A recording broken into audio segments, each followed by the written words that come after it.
하나님의 꿈이라는 제목으로 하나님의 말씀 나누겠습니다.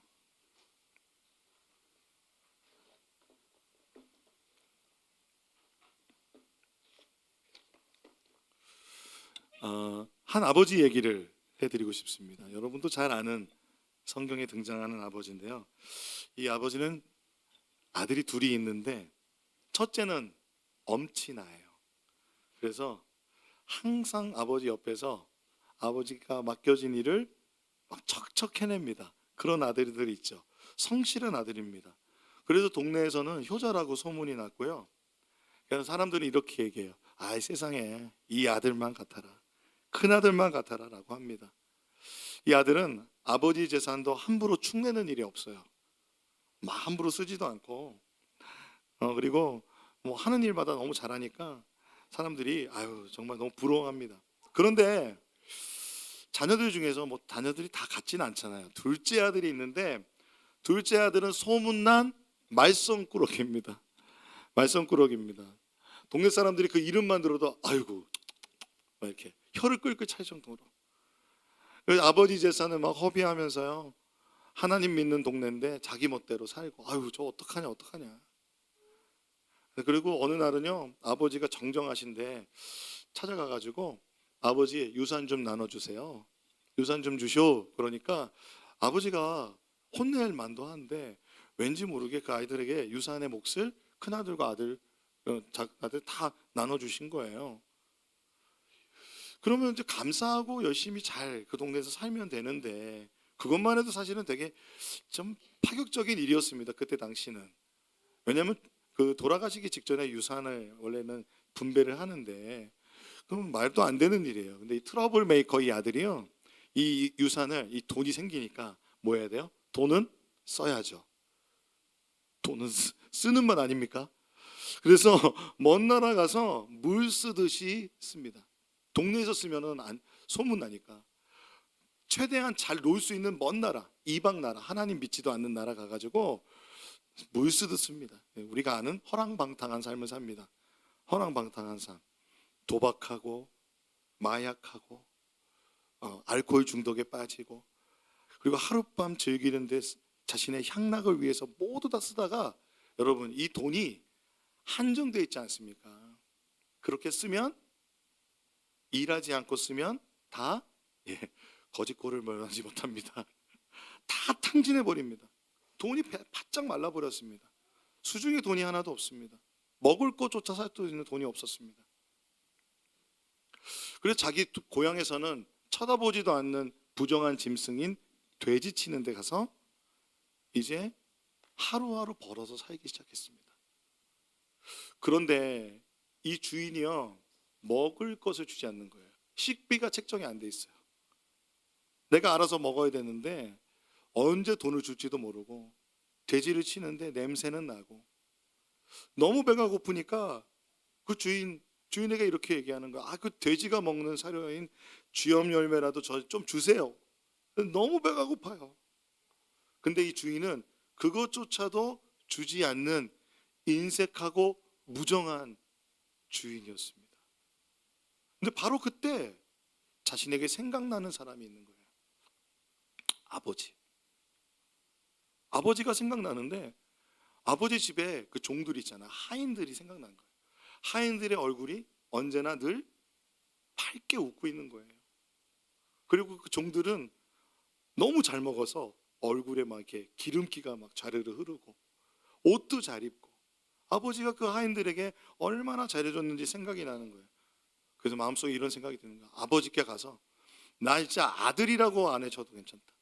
내가 진짜 이게 불효자니까 아들이라고 불리지 않고 그냥 너 아버지 저 종의 하나로 아버지 집에서 종으로라도 저를 좀 삼아주세요라는 마음으로 다짐을 하고 아버지의 집으로 그 아들이 돌이켜 떠납니다. 한편 이 둘째를 떠나보는 아버지의 마음은 어떠셨을까요? 우리 비아틴스가 어제 왔는데 가실 때는 저만 갔는데 올 때는 다 가시더라고요. 왜? 보고 싶었으니까. 제가 주책맞게 우리 딸 보고 그냥 막 펑펑 울었습니다. 그래서 놀랬어요 둘째가. 누군가 자식이 품에 없으면 이 한쪽에서 계속 생각나요. 잠을 못 이룹니다. 그리고 그 둘째가 떠나던 뒷모습이 계속 눈앞에 아른거리는 거. 저기 뒤도 돌아보지 않고 떠나던 그 아들. 뒤는 돌아봤어요, 애들은요. 아버지는 매일 그 아들이 배웅하는 자리에서 아들이 오기를 기다리는 거예요. 그래서 너무 걱정이 되니까 큰아들한테, 야, 동생 소식 좀 알아봐라. 너 잠깐 저기 그 나라 좀 갔다 올 수 있겠냐 그랬더니 큰아들이 정색을 하면서, 제가 왜 가냐고. 저 안 간다고. 그거 얼마나 고생스럽고, 거기 이방인 땅에 하나님 믿지도 않는 땅 나 안 간다고 그러는 거예요. 그런데 아버지 마음은, 이 큰아들이 또 마음에 걸려요. 자, 부모 마음은 그래요. 그렇게 집에 있으면서 자기 눈치 보고, 또 자기가 아버지의 부탁을 할 때 거절하는 아들의 모습이 또 아들한테 또 부담이 될까 봐 마음에 걸려 안쓰럽습니다. 그래도 이렇게 아픈 손가락이 있듯이 아버지는 그냥 떠난 아들이 너무 걱정이 되는 거예요. 그래서 떠나간 그 마을 어귀에 언제나 그 돌아올 길을 기다리면서 아버지는 그 아들을 기다리는 거예요. 매일마다 나가서 기다리면서 아버지의 꿈이 하나 있어요. 아버지의 꿈은 이 집 나갔던 둘째 아들이 돌아오는 거예요. 돌아왔을 때 큰아들과 우리 집에 있는 하인들과 그리고 모든 식구들이 다 함께 큰 잔치를 여는 거예요. 와, 잃어버린 아들이 돌아왔습니다. 우리의 모든 슬픔이 사라졌습니다. 우리의 마음의 고통이 사라졌습니다. 잃어버린 아들을 통해서 얼마나 기쁨이 넘치는지 모릅니다 라며 이 잔치를 통해서 그 모든 슬픔이 사라지고 온 식구가 기쁨의 잔치를 하는 그 꿈을 아버지는 꾸고 있습니다. 근데 어느 날 정말 기대하지 않았는데 그 아들이 돌아오는 거예요.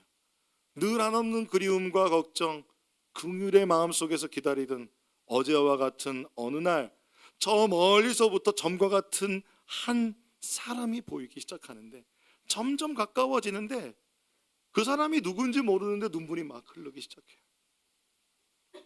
직감적으로 느끼는 거예요. 아들이구나. 이거는 부모님만 알 수 있어요. 아들이구나. 둘째구나. 그래서 고민할 것도 없이 막 달려갑니다. 있는 힘껏 달려가서 와락 안아주면서 그 불쌍한 남루한 그 아들을 안았을 때 그 아들이 그러는 거예요. 울면서, 아버지, 정말 아버지의 하인 중 하나로라도 저를 대해달라고. 제가 아버지와 하나님 앞에 죄를 졌습니다 라고 회개하는 그 아들에게 아버지는 아무 말 하지 않고 하인에게 종들에게 데려가서 깨끗하게 씻겨줍니다. 깨끗하게 씻겨줍니다. 씻지도 못했을 아들. 그리고 준비해둔 그 아들의 옷을, 즐겨 입던 그 아주 좋은 옷을 입혀줍니다. 그리고 그 아들의 신분을 상징하는 가락지를 끼워주고, 그리고 맨발로 왔을 거 아니에요. 신발 산 돈도 없었던 그 아들에게 가장 좋은 신발을 신기고, 그리고 가장 토실토실한 송아지를 잡고, 그리고 동네에서 최고로 음악을 잘하는 밴드를 불러서 잔치를 시작했습니다. 그래서 집안에서 잔치가 일어나는데 쿵찍쿵찍쿵찍쿵찍 잔치가 일어나는 거예요. 이런 소리가 들린 적이 없는데 큰아들이 듣고는 당황한 거예요. 그래서 집에 가서 아버지한테 막 화를 내는 거예요. 이 아들에게 어떻게 이렇게 잔치를 베풀어 줍니까? 나에게는 내 친구들하고 이게 잔치도 한번 못하게 했으면서 라고 불평하는 아들에게 하나님은, 그 아버지는 책망하지 않고 이렇게 말씀하세요. 얘야, 나의 것이 다 너의 것이잖아. 네가 언제든 그 잔치를 열 수 있어. 그런데 오늘 네 동생이 잃어버렸다가 왔잖아. 너 같이 잔치하지 않을래? 같이 함께 이 잔치에 참여하지 않을래? 아버지가 초청합니다. 저는 이 이야기가 결말이 첫째 아들이 왔는지 안 왔는지 몰라요. 여운을 남겨놨어요. 저는 이 꿈이 이루어지길 소망합니다. 아버지의 꿈이 큰아들과 작은아들 온 식구가, 그리고 그 모든 종들과 그 함께 온 식구가 마을에 떠들썩하게 이 잃어버린 아들을 위한 잔치를 여는 그 아버지의 꿈이 이루어지기를 저는 소망합니다. 오늘 우리가 읽은 본문은 그 잔치입니다. 하나님 아버지의 마음은 이렇게 하늘나라의 잔치가 이루어지기를 소망하십니다. 잃어버린 열방, 잃어버린 영혼과 같은 둘째 아들과 같은 열방이 하나님께 돌아와서 첫째 아들과 같은 먼저 믿은 우리와 함께 주님을 예배하는 그날을 우리 하늘 아버지께서 꿈꾸고 계십니다. 하늘 아버지의 꿈이 그래서 비전이라는 찬양 가사 한번 볼까요? 우리 보좌 앞에 모였네, 함께 주를 찬양하며 하나님의 사랑 그 아들 주셨네, 그의 피로 우린 구원받았네, 십자가에 쏟으신 그 사랑 강같이 온 땅에 흘러 각 나라와 족속 백성 방언에서 구원받고 주 경배드리네. 구원하심이 보좌에 앉으신 우리 하나님과 어린이 함께 있도다. 구원하심이 보좌에 앉으신 우리 하나님과 어린이 함께 있도다 라고 하는 이 찬양 말입니다. 이 찬양이 오늘의 본문으로 지어진 찬양입니다. 부흥한국 고용원 선교사님이 지으신 찬양인데, 이렇게 말씀 그대로 찬양을 지으면 스크립처송이라고 하는데, 이 스크립처송을 통해서 우리는 하나님의 말씀을 깨달을 수 있습니다. 저는 하나님이 꾸신 꿈이기 때문에 하나님의 꿈은 저는 이루어진다고 믿습니다. 여러분 믿으십니까? 우리가 예배를 정의할 때 예배가 뭐라고 했냐면 하나님 나라의 잔치라고 했습니다. 우리 복음에 대한 능력에 대해서, 복음의 속성에 대해서 이야기할 때 여러 가지 이제 영어로 얘기했었는데, 그 중에 하나가 뭐냐면 forward back이라는 게 있습니다. 미래에 이루어질 일을 현재에 경험한다. 그러니까 아버지의 꿈이 이루어질 그 미래의 요한계시록의 7장 9절 10절의 그 말씀이 여러분 이 현실 가운데서 우리가 경험하고 예배하는 것이 바로 우리의 예배인 줄로 저는 믿습니다. 하나님 아버지의 꿈이 그렇다면 무엇이었냐면, 사실은 창세기에 보면 생육하고 번성하고 땅에 충만하라 라고 말씀하셨습니다. 하나님은 하나님을 예배하는 백성들이 생육하고 번성하고 땅에 충만하기를 원하셨습니다. 하나님이 가지고 계신 창조의 꿈은 아담으로 대표되는 그 사람이 아무도 그 수를 셀 수 없을 만큼의 큰 무리가 되어 하나님을 예배하는 꿈입니다. 하나님과 교제하는 꿈입니다. 그것이 하나님 아버지께서 에덴 동산에서 꿈꾸셨던 것입니다. 그런데 어떤 일이 일어났습니까? 창조주 하나님 아버지의 마음을 아프게 하는 사건이 일어났습니다. 바로 죄로 인한 타락입니다. 사람들은 이렇게 생각해요. 아이고 뱀 때문에, 아이고 그 사람 때문에, 아이고 그 여자 때문에, 그 남자 때문에 내가 죄졌다. 근데 여러분, 죄를 선택한 것은 아담과 하와였습니다. 죄를 선택한 것은 사람이었습니다. 그러므로 말미암아 그 죄의 영향력이 인류에게 들어오게 되었고, 이것은 죄의 싹은 사망이므로, 전적인 타락으로 말미암아 사망이라는 것은 생명이 끊어진 것이죠. 하나님이 생명이시라면 하나님과 끊어진 겁니다. 하나님과 에덴 동산에서 마음껏 교제하던, 얼굴과 얼굴을 대면하면서 교제를 나누던 사람은, 아담과 하와는 가죽옷을 하나님께서 지어 입히셔서 에덴 동산에서 나가게 하실 수밖에 없었습니다. 하나님 앞에 나아갈 수가 없었습니다. 그런데 이때부터 하나님은 꿈꾸시기 시작한 거예요. 회복시키실 것을. 죄는 누가 졌어요? 아담과 하와가 졌어요. 사람이 졌어요. 근데요, 그들을 회복시킬 꿈을 누가 꾸셔요? 하나님이 꿈꾸셨어요. 어디서 나타나냐면, 많은 사람들이 이 가죽옷이 예수님을 예표한다고 그래요. 가죽옷으로 수치를 덮으시고 사랑하는 동물을 죽이셔서 피 흘림이 없이는 죄사함이 없느니라. 주님이 그 생명으로 이제 그 아담과 하와를 아버지의 집을 떠나는 그에게 그 회복의 하나의 증거를 주시면서 떠났습니다. 그러면서 창세기에서는 이제 11장까지는 죄에 대한 타락이 아주 심하게 쭉 보여지는데요. 홍수로 인한 심판도 나오고요. 바벨탑 사건도 나오는데, 홍수와 바벨탑 사건 이후에 12장에 누가 등장하냐면 아브라함이 등장합니다. 아브라함. 하나님이 어느 날 한 사람을 이렇게 나타나셨는데, 그 스데반 선교사님이 돌아가실 때, 스데반이 순교할 때 이렇게 얘기해요. 우리의 조상 아브라함이 아직 메소포타미아에 있을 때라고 말합니다. 하란 땅이 아니라 메소포타미아. 그러니까 하나님께서 한 번 나타나신 것이 아니라 여러 번 아브라함에게 나타나셨음을 우리가 추측해 볼 수 있습니다. 근데 언제요? 메소포타미아라고 하면은 우상숭배하던 지역이에요. 아직 우상숭배할 때. 저는 이 말씀이 너무 은혜되더라고요. 우리가 아직 예수 믿지 않았을 그때 하나님을 선택하지 않았을 때 하나님은 아브라함을 선택하셔서 아브라함에게 말씀하셨어요. 그것이 사도 바울이 그래서 아브라함을 주목해요. 아브라함이 우리의 믿음의 조상이라고. 로마서 4장 16절에 이렇게 얘기합니다.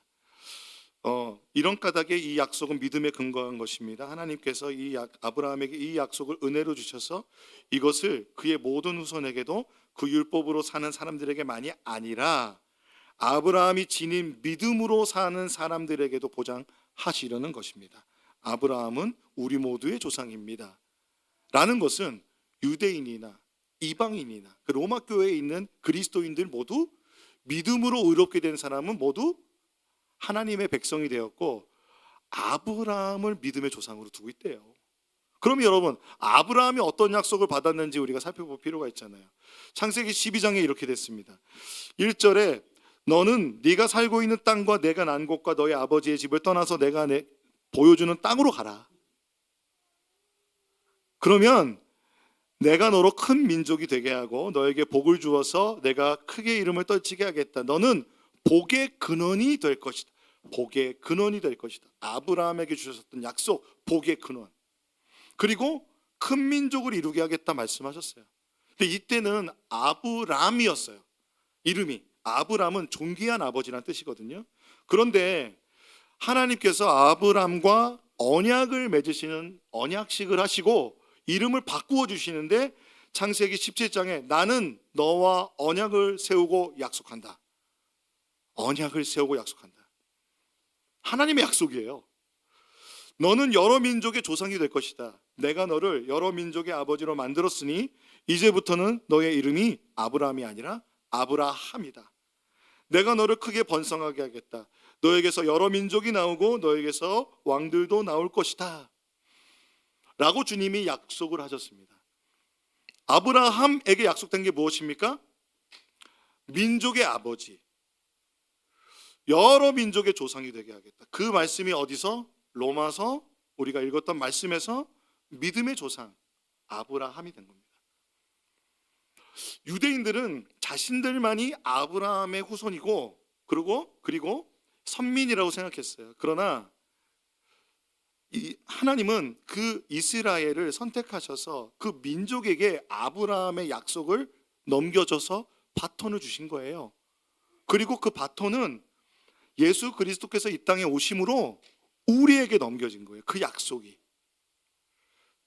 아브라함처럼 믿음을 가진 자들에게, 그러므로 하나님께서는요, 모든 민족이 그러면 뭘 하기 원하겠습니까? 하나님 아버지 앞에 나와 하나님을 예배하는 것을 주님 원하십니다.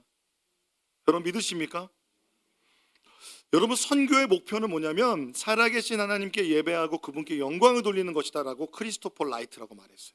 라이트가 말했어요. 다시 한번요, 같이 읽어보겠습니다. 시작.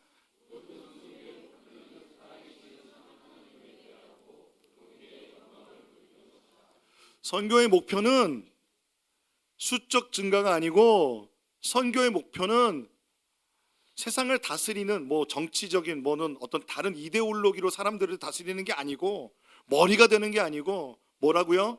살아계신 하나님께 예배하고 그분께 영광을 돌리는 것이다. 여러분 믿으십니까? 아버지의 마음은 이 열방 모든 민족이 그 하나님 아버지 앞에 나와 예배하기를 원하십니다. 그래서 존 파이퍼라는 목사님이 이런 유명한 말씀하셨는데요. 교회의 궁극적인 목표는 선교가 아니다. 예배가 궁극적인 목표다. 선교는 예배가 존재하지 않기 때문에 존재한다. 그러므로 다른 말로 하면 선교는 예배가 존재하게 하는 겁니다. 예배가 존재하게 하는 것이 선교다. 그런데 이 예배는 무엇일까? 그럼 교회를 세우는 것일까? 단순히 그런 의미만은 아닐 것입니다. 같은 맥락에서 존 스토트 목사님도 살아있는 교회라는 책에서 교회의 제일 가는 목적이 첫 번째 목적이 뭐라고 생각하십니까, 여러분? 첫 번째 목적은 예배이다. 왜냐하면 선교와 전도는 마지막 때에 아버지의 꿈이 이루어질 때에는 종료되기 때문에 그렇습니다. 종료될 것입니다. 그러면 우리는 그 아버지의 꿈이 이루어진 때에 우리의 영원토록 이루어지는 것은 무엇이냐면 예배입니다. 할렐루야. 여러분 아멘이 왜 작으세요? 한 시간도 견디기 힘든데 영원토록 예배하는 게 너무 어려우신가요?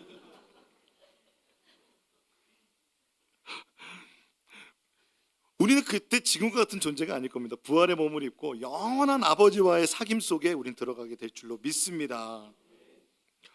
그렇기 때문에 그 영원한 사귐 속에 우리가 지금 이 현재의 그 하나님과의 사귐을 경험하는 것이 예배라는 거예요. 그 예배하는 것 자체가 얼마나 놀라운 일입니까? 그러므로 아브라함에게 주셨던 여러 민족의 아버지가 된다는 것은 우리가 그 여러 민족을 향하여 품고 그들이 하나님께 예배하도록 하는 것, 그것이 주님의 마음이라는 거예요. 로마서 15장에 보면요 이렇게 되어 있습니다. 내가 말하는 것은 이러합니다. 바울의 말입니다. 그리스도께서는 하나님의 진실하심을 드러내시려고 할례를 받은 사람의 종이 되셨으니 그것은 하나님께서 조상에게 주신 약속들을 확증하시고 어디까지 올라갑니까? 아브라함까지.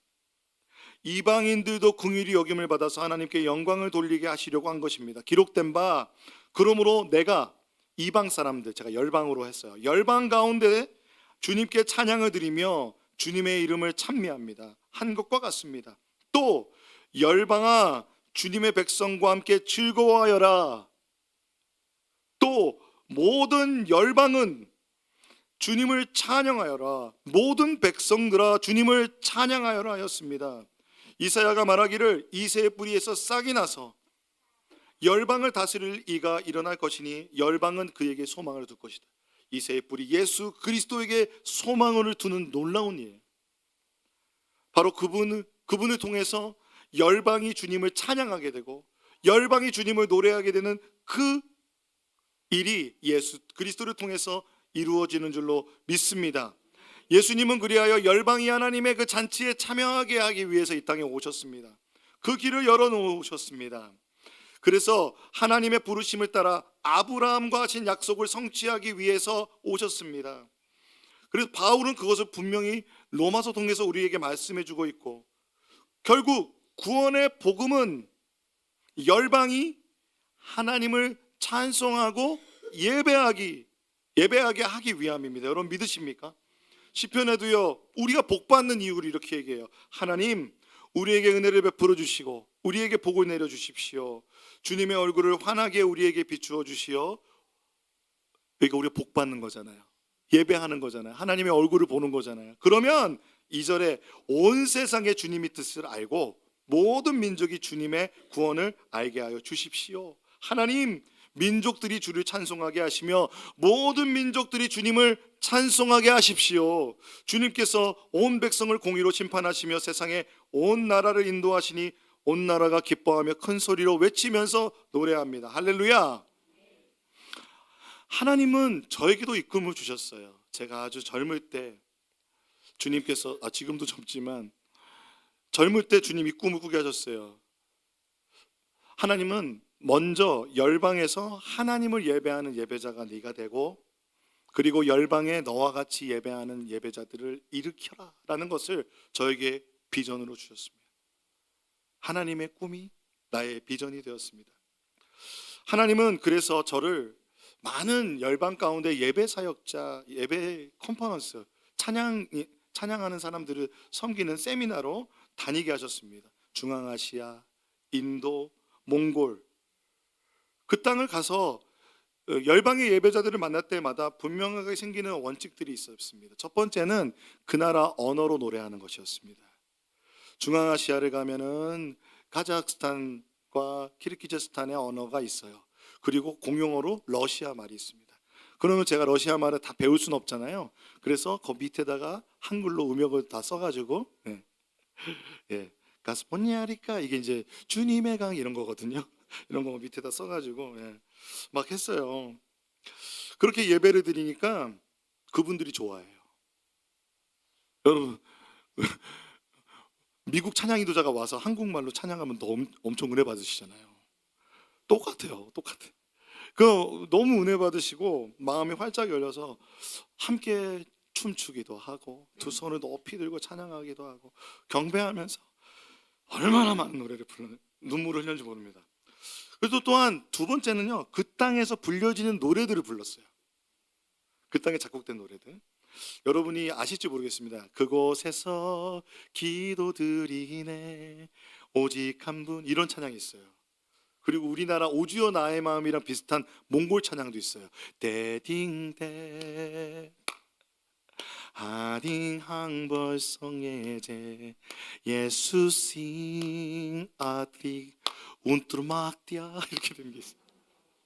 막든도르야에 지네리. 지금도 생각나는 거 보면 얼마나 열심히 외웠는지 아시겠죠? 그래서 그 노래를 부르면 너무 좋아요. 마음이 열리니까. 제가 몽골을 처음 갔던 게 2000년대 초반이었는데 그때 배운 노래가 이 노래예요. 근데 대학생 수련회 찬양인도 하면서 막 장비를 펀딩해가지고 이런 스피커랑 막 건반 하나랑 마이크랑 들고 갔어요. 거기에서 이제 하나님 찬양하는 예배 모임 만들려고. 그런데 생각해 보니까 뭐가 없어요. 그때는 이제 그런 장벽이 있는 거예요. 뭐냐면 지금처럼 영상 통화가 안 돼요. 인터넷이 발달하지가 않았어요. 그러니까 우리가 오면 그 장비를 어떻게 쓸지 모르는 거예요. 그렇죠? 그래서 제가 선택했던 건 스파르타식이었습니다. 세팅을 했다 폈다 매일마다 5번씩 밤새 했어요. 그럼 여러분 되게 지금 저를 되게 안 좋게 보시잖아요. 되게 싫어할 것 같잖아요. 근데 다 따라하는 거예요. 다 따라하는 거예요. 그리고는 마지막 날 오는데 같이 이제 다 같이 모여가지고 울란바타르 이제 시골에서 수련회하고 울란바타르 아파트에 모여가지고 와 같이 간식 먹는데 다 고맙다고 그러면 눈물을 흘리는 거예요. 고맙다고. 그럼 라인 감는 법부터 다 가르쳐 줬거든요. 라인을 이렇게 감아야 되고. 여러분 이렇게 밑에 보실까봐. 그래서 저는 라인 감는 거랑 라인을 이렇게 쫙 깔아가지고 테이핑하고 막 이런 것까지도 막 했었어요.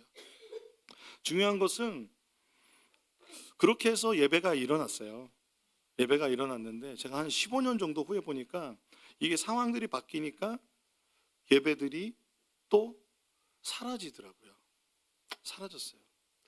그래서 하나님 앞에 기도하면서 몽골을 한 15년 지난 후에 울란바토르가 이제 다르항에 갔는데 이제 제가 하나님께서 마음 주셔서 다르항이라는 도시를 갔어요. 거기서 예배하기를 원했어요. 지금도 생각나요. 30대 초반, 30대 그 리더가 20대 후반이었을 수도 있고 30대 초반이었을 텐데, 그리고 간사님들이라고 헌신해서 간사님들이 헌신해서 와 있는데 고등학생. 그러니까 아마 주영이보다 어린 아이 친구가 있었어요. 그분들을 보면서 하나님 마음 주셔서 예배 컨퍼런스를 하기로 했어요. 예배 컨퍼런스를 하는데 저는 그때 마지막 3번째 원칙, 그들로 노래하게 하라. 그래서 제가 찬양 인도를 한 번인가 밖에 안 하고 그 몽골 우리 그 현지 리더들과 팀을 세워가지고 예배하는데요. 얼마나 열정적인지 몰라요. 몽골 분들이 얼마나 열정적인지 몰라요. 예배가 시작되면 무조건 다 일어나요. 그래서 막 춤추고 우리 그렇게 막 열정적으로 예배를 드리는데 마지막 날 하나님이 은혜를 부어주시는데 감당할 수 없는 은혜가 부어지는 거예요. 눈으로 봐도 정말 그 안에 있는 내면에 묶여있던 묶임들이 막 풀어지면서 소리를 지르는 사람, 눈물을 흘리는 사람, 바닥에 엎드려진 사람 막 기도해 주니까 너무 감격하면서 그런 놀라운 일들이 일어나면서 사람들의 얼굴빛이 막 변하는 거예요. 그 일이 있은 후에 제가 지금도 기억합니다. 그곳에 예배 사역이 일어나서 지금은 그때 그 고등학생 그 친구가 월십 리더가 돼서 지금 가정을 이루고 그리고 그 다른 근처에 있는 시골 지역을 다니면서 저희와 같이 예배 컨퍼런스를 합니다. 제가 느낀 건 뭐냐면 열방에 갈 때마다 느끼는 건 뭐냐면 아버지 기뻐하시는구나. 아버지가 좋아하시는구나. 야 너무 좋다. 너무 기쁘다라는 그 마음을 알게 됐습니다. 우리 높은 데 안성교회가 그러한 기쁨을 누리게 되기를 소망합니다. 여러분 정말 아멘이십니까? 여러분 저와 함께 열방에 예배하러 가지 않으시겠습니까? 우리가 정말 그런 꿈을 꾸는 우리들이 되었으면 좋겠습니다. 그런데 놀랍게도 우리가 열방으로 나아가지 못할지라도 우리가 드리는 이 예배는 그 예배 자체가 선교적 의미가 있다고 합니다. 어떻게 하면 예배자의 삶, 삶의 예배를 드릴 수 있을까 할 때 우리가 예배를 잘 드리는 것만으로도 그것이 바로 어떤 분의 얘기는 도덕적인 예배, 전도적인 예배, 중보적인 예배가 될 수 있다는 것입니다. 왜 그러냐면 존 스토트 목사님은 교회가 이런 정체성이 있대요. 거룩한 세속성. 안 맞죠? 거룩한데 세속을 떠날 수는 없어요. 이중적인 정체성이 있어요. 우리는 거룩하지만 세속을 떠날 수는 없습니다. 그래서 우리는요 예배를 위해서 그리스도께로 나올 수밖에 없고요. 그리고 그리스도를 위해서 세상으로 나갈 수밖에 없습니다. 모임과 흩어짐, 나옴과 나아감, 예배와 선교의 이 리듬 속에서 우리는 교회의 교회됨을 드러내고 있는 것입니다. 그것을 통해서 우리는 예배자의 삶이 그래서 산제물이 되고 그 산제물인 우리의 삶 자체가 찬양의 제사가 되는 줄로 믿습니다. 우리는요 이사야서 43장 21절에 보면 우리는 하나님을 찬양하기 위해 지음받았대요. 여러분 믿으십니까? 우리는 하나님 찬양하기 위해서 부름받았고 하나님을 찬송하기 위해서 구원받았습니다. 할렐루야. 그래서 찬송하는 자들을 모으는 우리의 부르심이 있습니다. 자, 그런데 여러분 예배는 우리가 생각해 보면 우리가 예배를 드릴 때 하나님 찬양하잖아요. 그렇죠? 그리고 우리가 말씀을 전하죠. 그렇죠? 그리고 사도신경을 우리가 고백하죠. 우리가 이렇게 하나님께 영광을 돌리고 영화롭게 하는 것은 하나님을 인정하는 겁니다. 하나님을 증거하는 것입니다. 이것 자체가 그러므로 전도입니다. 우리가 나가서 전도지 나눠주지 못할지라도 하나님을 전심으로 예배하는 것 그 자체가 하나님에 대한 선포인 줄로 믿습니다. 그러므로 저에게도 꿈이 있어요. 하나님께서 요즘 계속 주시는 꿈은 아버지의 그 사랑을 우리 성도님들이 충만하게 예배 가운데 받기를 소망합니다. 아버지의 영광을 경험하기를 소망합니다. 그래서 우리는 하나님께서 우리를 부르신 여러분은 택하신 바는 족속이요 왕과 같은 제사장들이요 거룩한 민족이요 하나님의 소유가 된 백성입니다. 그래서 여러분을 어두움에서 불러내요. 놀라운 빛 가운데로 인도하신 분의 업적을 여러분이 선포하는 것입니다. 할렐루야.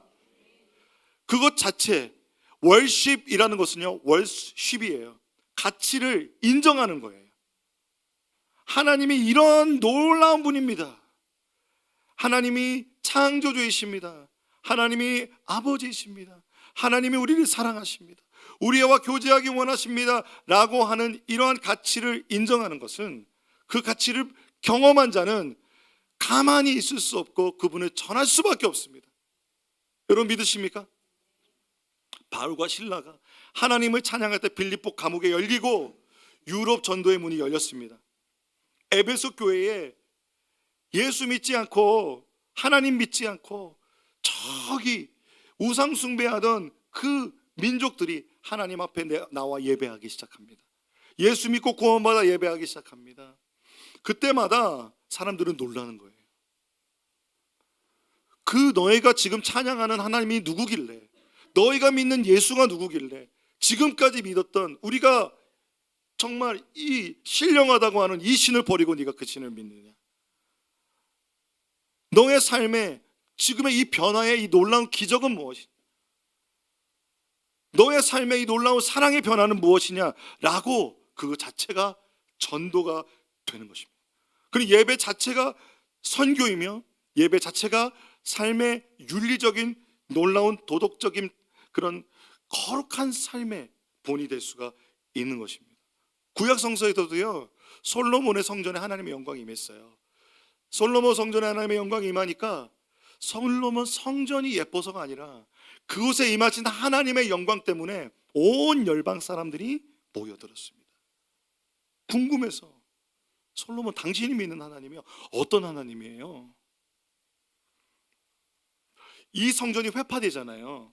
성전이 회파됨에도 불구하고 포로기에 디아스포라로 흩어졌던 유대인들이 회당에 모여서 하나님의 말씀을 읽고 그리고 그대로 살려고 노력하고 하나님 백성으로 살려고 그렇게 애쓸 때 이방 사람들이요, 당신 믿는 하나님 나 믿고 싶다, 당신이 믿는 하나님 나도 한번 믿고 싶다고 해서 나온 사도행전의 단어가 하나님을 경외하는 사람들입니다.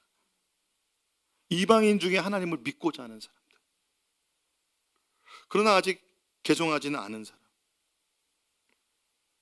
사랑하는 성도 여러분, 예수를 통해서 예수 그리스도께서 이 세의 뿌리가 되셔서 우리가 이 하나님 아버지의 꿈을 이룰 그 약속을 우리가 받았습니다.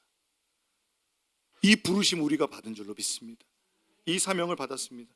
그렇다면 우리는 에베소서 말씀처럼 하나님 아버지 안에서 하나님을 찬양하고 6절에 12절에 그리스도로 말미암아 하나님을 찬양하고, 세 번째 성령 안에서 주님을 찬양합니다. 성부 성자 성령 하나님께서 우리를 하나님의 영광을 찬미하는 자들로 우리를 부르셨습니다. 할렐루야.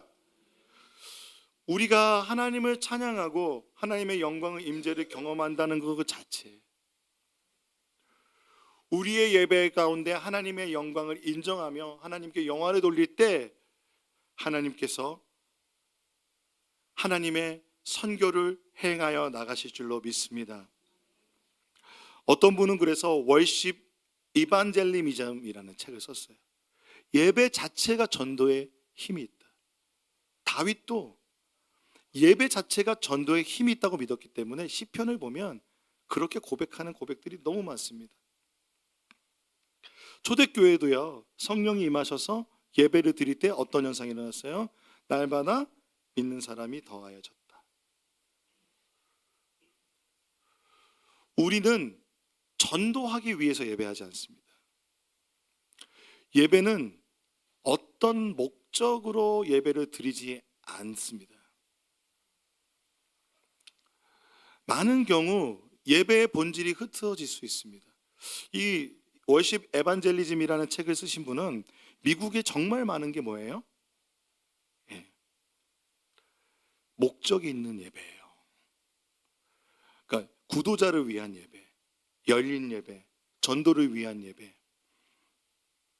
여러분 아시죠? 지금은 천주교에 팔렸나? 크리스탈 교회라는 교회가 있는데 그 교회는요, 들어가려면 몇만 원을 주고 들어가서 뮤지컬을 봅니다. 우리는 문화적인 예배를 드려야 되지만 문화적인 예배 안에서 예배의 본질이 흐트러지는 것에 대해서 이분은 비판하셨어요. 근데 놀랍게도 이분이 여자분인데, 셀리 모건살러라는 분인데요, 이분이요 찬양하는 분이었어요. 미국에서 찬양으로 그 호산나 인테그리티라는, 여러분은 잘 모르시겠지만 예배 찬양 사역에 있어서 호산나 인테그리티, 그 다음에 이제 뭐 여러분이 잘 아는 뭐 모던 월십, 뭐 이런 노래들, 그리고 윈주 오브 월십, 이런 영향들을 받고 그 다음에 힐송 교회가 등장을 합니다. 그 다음에 지금은 뭐 요즘은 한국 교회는 한국 교회 안에 있는 많은 예배 단체들을 통해서 한국 예배들이 드려집니다. 근데 제가 생각할 때만 해도 힐송 교회의 노래를 많이 불렀고요. 그런 영향력들이 있는 호산나 인테그리티. 호산나 인테그리티 그 전에는 마라나타 싱어즈가 있었습니다. 근데 호산나 인테그리티에서 함께 예배 사역을 했던 분입니다. 그럼 정말 예배가 무대에서 보여지는 거 말고 삶으로, 정말 구제의 자리에서, 그리고 또한 예배 그 자체가 하나님께 영광 올려드려지는 것. 그래서 이분은요 하나님께 진심으로 예배하는 것을 통해서 자연스럽게 복음 전도가 이루어진다라고 주장하는 겁니다. 예배 때 우리가 그러한 놀라운 일들이 우리에게 일어나기를 소망합니다. 할렐루야. 높은 뜻 안성교회는 영과 진리로 예배하는 것이 첫 번째 높은 뜻 정신입니다. 우리는 왜 그렇게 합니까? 우리가 다양한 봉사와 공동체 조직만으로 선교를 감당할 수 없습니다. 그것만으로 선교 감당할 수 없습니다. 우리가 프로그램을 통해서 교회 성장시킬 수도 없고, 우리가 어떤 프로그램을 통해서 이 예배를 사용하진 않을 겁니다. 단 하나, 진정한 예배를 경험해서 아버지의 마음을 알게 되면, 아버지의 인재를 경험하면, 아버지의 사랑을 경험하면 아버지의 뜻대로 살아가고자 하는 그 마음이 일어나고, 열방을 향하여 아버지의 눈물이 있는 곳에 아버지 그 둘째 아들을 위해서 내가 갈게요, 그 이방 땅에 내가 갈게요 라고 가서 그 둘째 아들을 데려와서 함께 아버지의 잔치 가운데 함께 예배하는 그런 우리의 높은 뜻 안성교회가 되기를 간절히 소망합니다.